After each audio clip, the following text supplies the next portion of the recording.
Hello, I am Mangesh Kulkarni from candid advisers.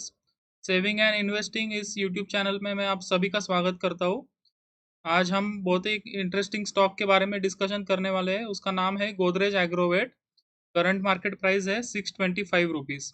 ये मैंने मेरे पर्सनल पोर्टफोलियो के लिए आइडेंटिफाई किया है और लॉन्ग टर्म। तो उसके बारे में कुछ पॉइंट्स हम लोग डिस्कस करेंगे।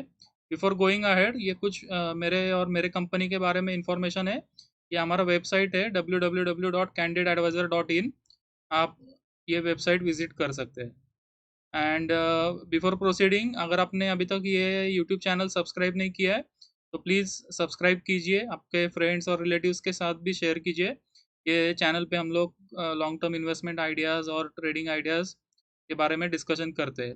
और सब्सक्राइब करने के बाद बेल आइकॉन हिट कीजिए ताकि कोई नया वीडियो मिस ना हो जाए। एंड मैं जो ये लॉन्ग टर्म स्टॉक्स आइडेंटिफाई करने के लिए स्ट्रैटेजी फॉलो कर रहा हूँ, तो उसका ये परफॉर्मेंस है। तो मेरा स्ट्रैटेजी ऐसा रहता है कि स्टॉक डबल होने के बाद मैं 50% शेयर्स सेल करता हूँ और बाकी remaining shares I treat them as free and I don't sell them, I keep them forever.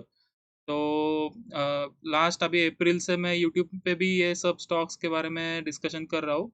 तो I think Maithan Alloys was my first stock on YouTube, and you can see the performance. And many multi-bagger stocks like Tata Elxsi and Taxoft, ऐसे बहुत अच्छे अच्छे stock हम लोग identify कर रहे हैं ये स्ट्रेटजी से।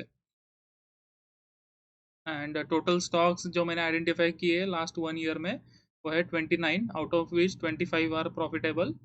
तो इसमें मार्केट का भी, ओवरऑल मार्केट ही अप ट्रेंड में है, उसका भी एक कंट्रीब्यूशन है, लेकिन फिर भी ये स्ट्रैटेजी अच्छे से वर्क करती है because I have back tested this strategy from 2000 to 2001। ये स्ट्रैटेजी किसी भी मार्केट में अच्छा परफॉर्म करती है। एंड जैसा मैंने बताया कि जो स्टॉक्स डबल हो गए तो वो मेरे लिए फ्री हो गए, वो नंबर ऑफ स्टॉक्स है 11। As of today loss making stocks है 4। तो टॉप 3 परफॉर्मर्स है टाटा एलेक्सी 384%, ऑलमोस्ट ये 5 बैगर हो गया है हमारे लिए। इकल limited is 185%, Saksoft is 185%। And in stock market loss के बिना कुछ नहीं होता, तो लॉस मेकिंग स्टॉक्स भी होना ज़रूरी है। ये नहीं मैं कहूँगा कि हर स्टॉक में मुझे प्रॉफिट हुआ है, तो लूजर्स भी है, लेकिन जो लॉस का मैग्नीट्यूड है is very less as compare to the profits. तो Aurobindo is loss making for me, -27%। DFM foods is -13%। And Satia industries जो अभी लास्ट 2 महीने पहले ही शेयर किया था वो भी -8% चल रहा है। लेकिन we have conviction in all this stocks and we don't sell because just because the stock price is going down. Before proceeding, this is a standard disclaimer। जो भी हम लोग ये वीडियो में डिस्कस कर रहे हैं, it is neither a recommendation nor a advice। ये जस्ट हम एजुकेशनल पर्पस के लिए डिस्कस कर रहे हैं।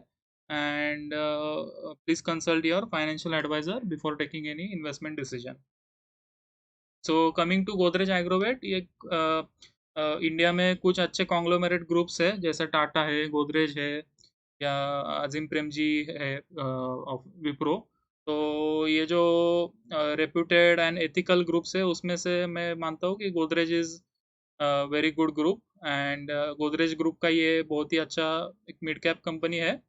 And it is basically agri business में ये कंपनी है, तो डाइवर्सिफाइड बिजनेसेस है। तो लेकिन मेजोरिटी जो बिजनेस है वो एग्री बिजनेस रिलेटेड है। तो फार्मर्स का यील्ड बढ़ना चाहिए, उनका क्रॉप प्रोडक्शन बढ़ना चाहिए, इसके लिए इनके प्रोडक्ट्स इन्होंने डिज़ाइन किए हैं। तो एज ऑफ टुडे जो रेवेन्यू आ रहा है, तो रेवेन्यू ब्रेकअप मैंने दिया है यहाँ पे।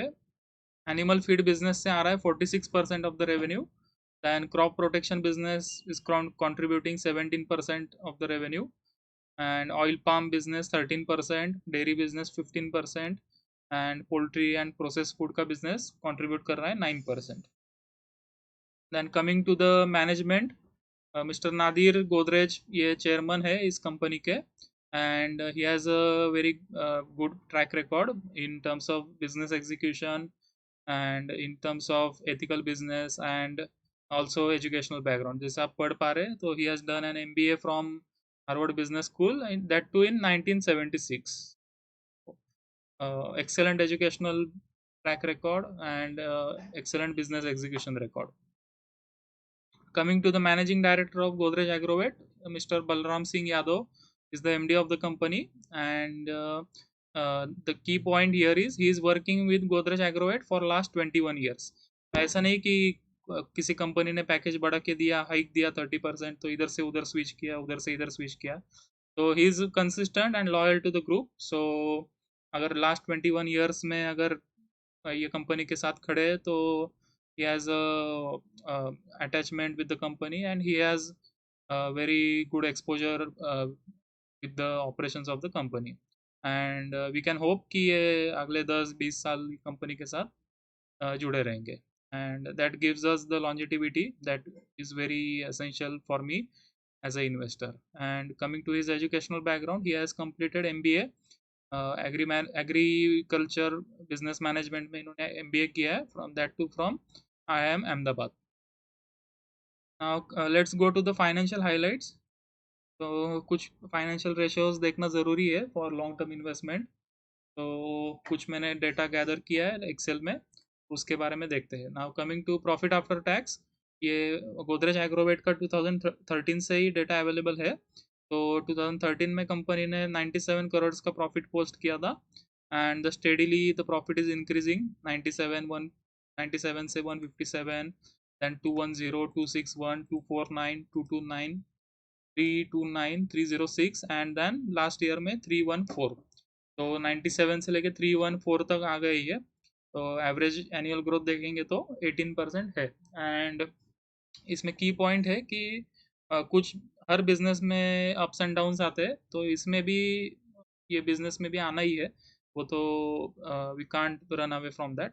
बट ये जो 261 का 249 हो गया और 229 हो गया, ऐसा नहीं कि वर्टिकल क्रैक आ रहा है प्रॉफिट में और रेवेन्यू में. तो अगर डी ग्रोथ भी हो गई तो भी वो ग्रेजुअल डी ग्रोथ है, -5%, -8%, and company is bouncing back equally fast. So that is indicating the resilience of the company. Now coming to the operating profit margin, as you can see, ये 2013 में 7% था, and it is consistently in the range of 7 to 8%. So operating profit margin वैसे देखा जाए तो lower side पे है.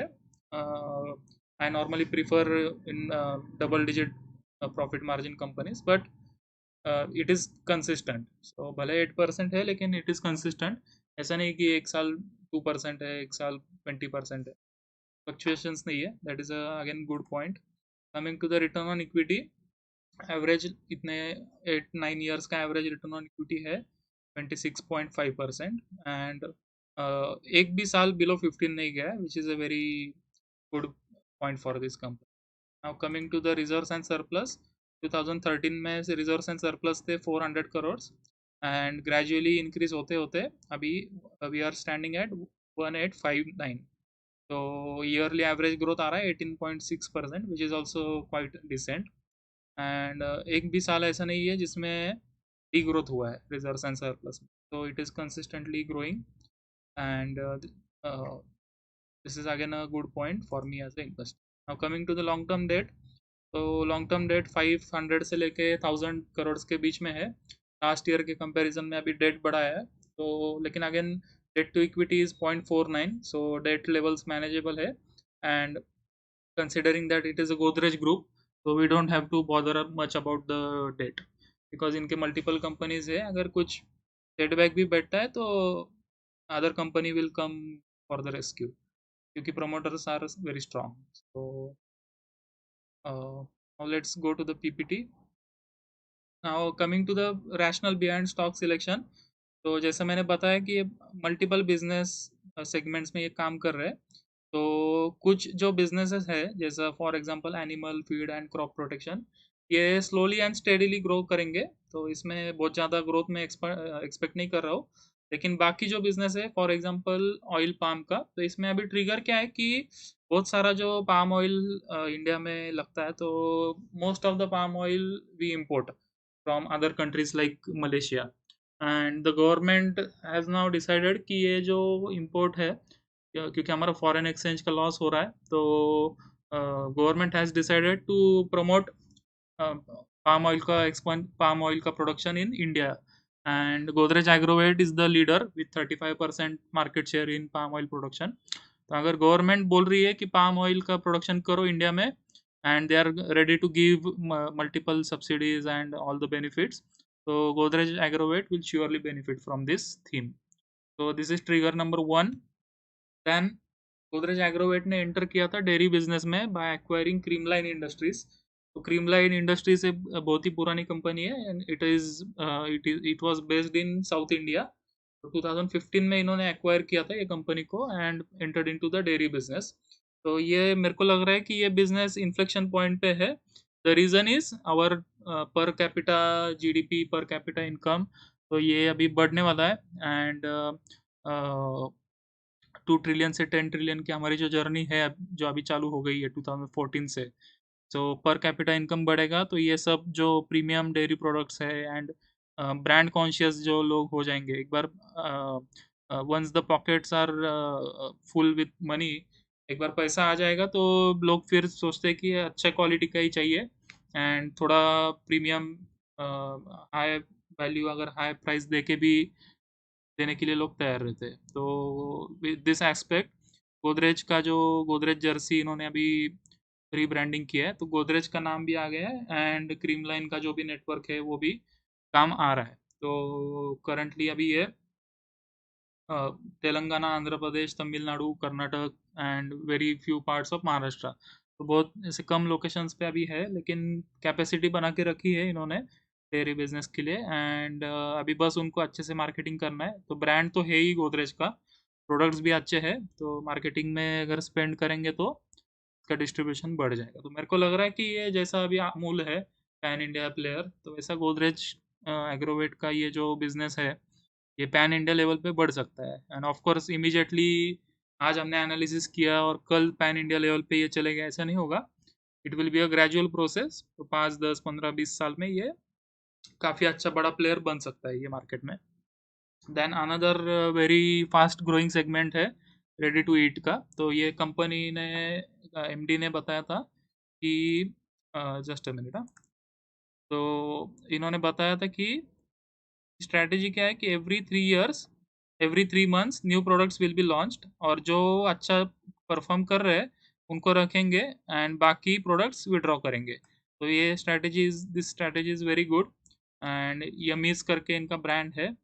Mostly जो भी अभी स्नैक्स आइटम है तो उसमें दिस ब्रांड इज़ प्रोमिनेंट. तो रिसेंटली जैसा लास्ट स्लाइड में हमने देखा कि उन्होंने बताया था कि नए नए प्रोडक्ट लॉन्च करेंगे, वैसे ही अभी ये 31 अगस्त 2021 का आर्टिकल है. इसमें इन्होंने लिखा है कि Godrej Yummiez expands eat and eat range, launches new gravy and paratha variants. तो they are doing their work in this segment and I think this is going to be a exponential growth story for Godrej Agrovet. Then, as I said कि animal feed and crop protection का business slowly and steadily growth करेगा, जो contribute कर रहा है अभी as of today 60% of the revenue. And बाकी जो dairy, palm oil, poultry and process food का जो बिजनेस है वो एक्सपोनेंशियली बढ़ सकता है. सो 15% से profit for long period of time बढ़ सकता है ये कंपनी में. तो it will be a compounding story obviously and don't buy for short term. कि मेरा जो पॉइंट ऑफ व्यू है ऐसा नहीं कि 3 महीना 6 महीना में रिजल्ट मिलेगा, टाइम लगेगा लेकिन रिजल्ट मिलेगा. एंड अभी मार्केट इतने ओवर वैल्यूड इस पे है तो अच्छे कंपनी, अच्छे ब्रांड की कंपनी लेना बहुत ज़रूरी है. तो current coming to the financials, current market cap है 12,000 करोड़. पी रेशो थोड़ा स्लाइटली हायर साइड पे है but being a Godrej company ये 36 पी पे भी मेरे को लग रहा है कि रिजनेबल है and this P will continue to remain at this elevated levels I think so.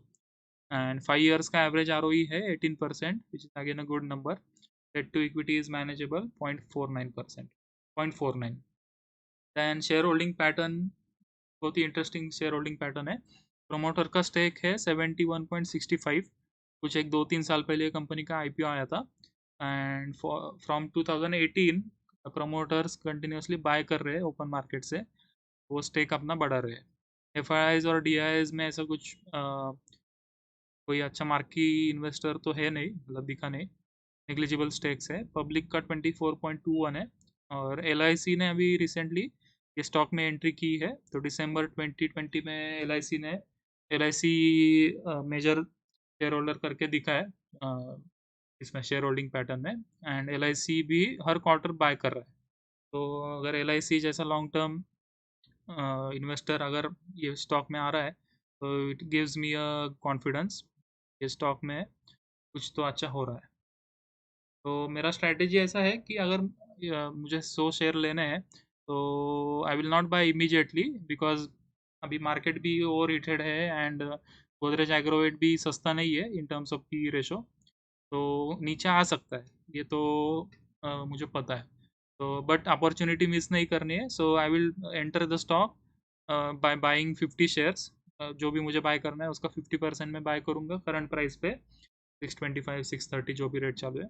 25 shares में बाय करूंगा अगर नीचे आ गया तो एट 450 रुपीज़, एंड 25 शेयर्स में बाय करूंगा 300 पे। तो मुझे नहीं लग रहा इतना नीचे आएगा, लेकिन आ गया तो भी we are not bothered about this. So an average price आ जाएगा अप्रोक्सीमेटली 420 430 पे। तो उसके बाद में देखते हैं फिर ये कैसे वर्कआउट होता है, but I think it will be a good compounding story. And we have to buy it for very very long term, 10 20 30 years. So ये हमारे सर्विसेज है जो हम लोग ऑफर करते हैं, mutual funds, PMS, AIF, demat account and stock market courses. ये stock market courses के बारे में जानकारी है। अगर आपको खुद होके स्टॉक्स आइडेंटिफाई करने हैं long term investment and short term trading के लिए, तो you can surely go through our courses. एंड किसी के ऊपर आपको डिपेंड रहने की ज़रूरत नहीं है, you can learn it on your own. So you can surely contact me on these numbers, and I hope this video will add some value to your long term investment journey. And मिलते हैं अगले video में, till then have a nice day.